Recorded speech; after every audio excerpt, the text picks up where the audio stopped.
Hi, so let's start doing some problems with vectors. So the first problem here, by the way, notice that all the problems that we will do during this module, they are numbered. And this is the same number that you have in the notes. So you have all of these problems in the notes. Yeah. So let's start with this problem one.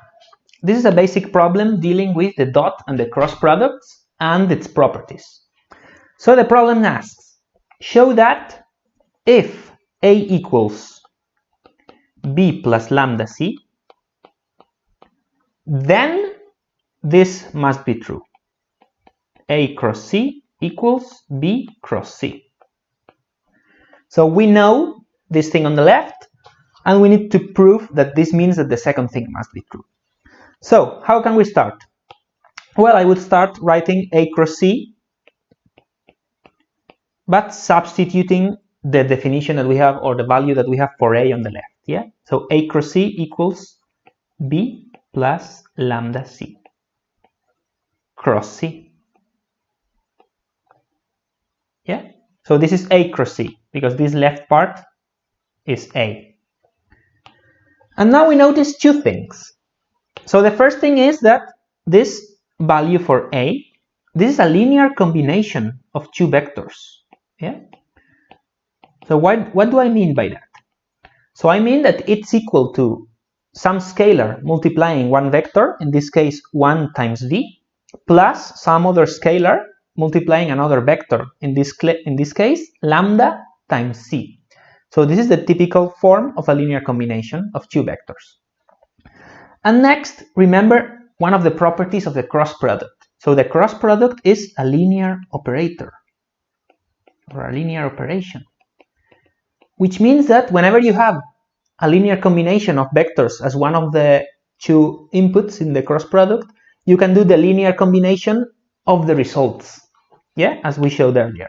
So this means that this is equal to 1 times B cross C plus lambda times C cross C. So I just applied the linearity of the cross product. And now you have to remember that the cross product of a vector with itself is obviously 0. This is because the angle between the two vectors is 0, so the sine of that angle is 0, so the magnitude of the cross product is 0. So this is equal to 0, 0 vector. So then this means that A cross C is equal to B cross C. And this was the proof that we were looking for. Next, we can go to the next problem, problem 3 here. So problem 3 states, consider a line joining 2 points, A and B, and we are given the vectors A and B. So let's draw the situation here. Okay? So we have, let's picture here our origin, and then we have two vectors, A and B. So let's for simplicity draw everything in 2 dimensions, although in reality this would be a 3-dimensional problem, yeah? But now we can draw a line that joins these 2 points, A and B. This is the line that we are interested in. So the question asks, write down the line in parametric form using a cross product and in component form. So we have to write the equation for this line in 3 different ways, which are the different ways that we learned about. So the first way is in parametric form. So what does in parametric form mean? So remember that we can write a line in parametric form like this. Any position in the line r as a function of lambda, which is our parameter, is equal to a vector r0 plus lambda times a vector v. And what is r0 and what is this vector v? So remember, r0 is any point in the line. Any point in line. From the origin to any point in the line. While v is any vector parallel to the line. Any vector parallel to the line.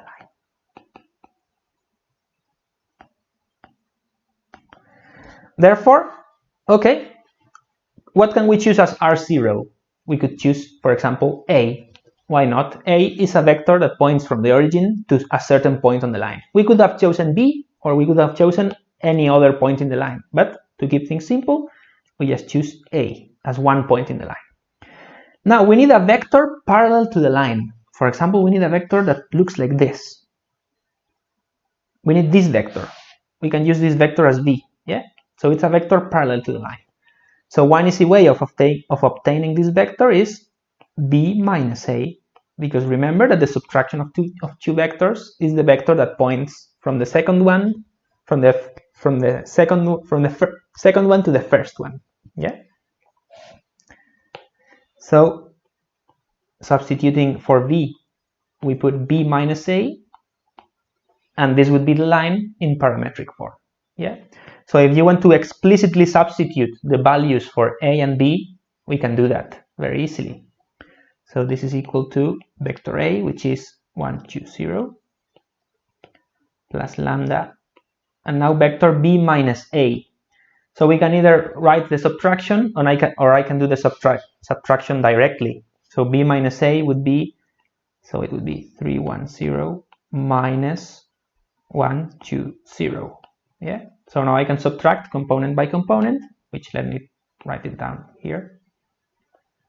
That would be 3 minus 1 is 2, 1 minus 2 is minus 1, and 0 minus 0 is 0. And this would be the equation of the line in parametric form. Now, write the equation using a cross product. Okay, so using a cross product, how did we do that?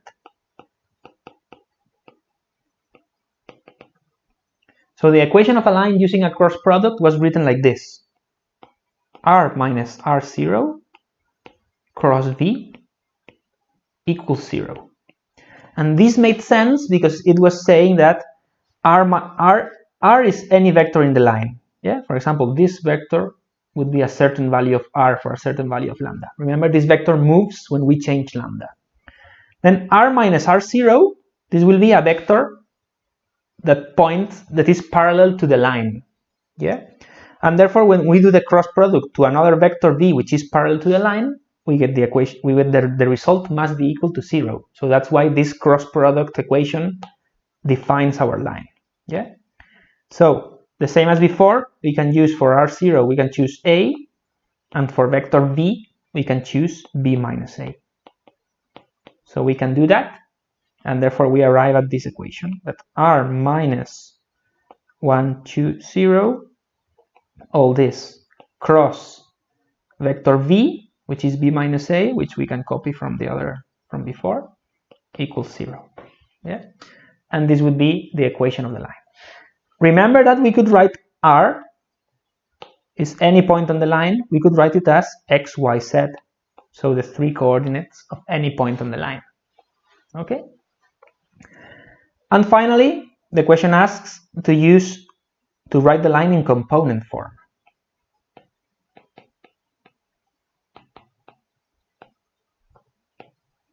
So how do we write a line in component form? So remember, the equation for a line in component form was x minus x0 divided by vx, the x component of v, equals y minus y0 divided by vy, equals z minus z0 divided by vz.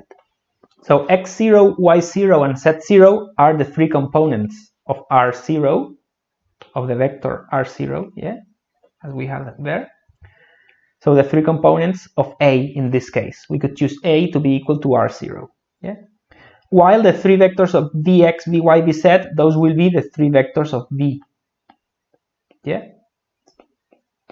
So if we substitute those components, our line equation in component form would be x minus 1, which is the first component of R0, divided by 2, which is the first component of V, equals y minus 2 divided by minus 1, equals z minus 0 divided by 0. So this is interesting. This means that this line cannot be written in component form in this way. So that's why my preferred form to write any line is always the parametric form, because it always works. And it's very easy to get any point in the line. While the other forms are a bit more special, and they don't always work. So thank you very much.